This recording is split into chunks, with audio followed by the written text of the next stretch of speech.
শুভ দুপুর বন্ধুরা, তোমরা সব কি করছো, কেমন আছো? দেখো আমি ভালো আছি। আমার এই দেখো লাঞ্চ রেডি হয়ে গেছে। আমি আজকে কি বানিয়েছি সেটা তোমাদের দেখাই। এই দেখো শাক ভাজা, এটা পুনকার শাক ভাজা, আর এটা একটু চিংড়ি ছিল, একটু চিংড়ি ভাজা, আর এই দেখো এটা হচ্ছে মাছ দিয়ে, কাঁচকলা দিয়ে, ডাঁটা দিয়ে, পটল দিয়ে একটা ঝোল পাতলা করে, গরমের দিনে খাওয়া শরীরের পক্ষে খুব ভালো।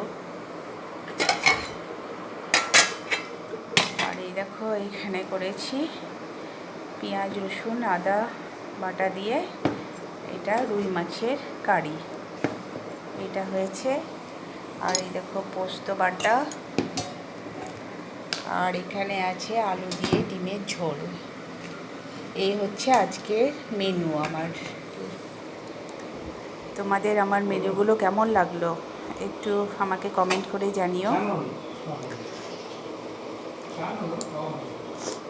এই লাঞ্চ করব, তোমার দাদাকে এখনই খেতে দেবো, রেডি আছে সব।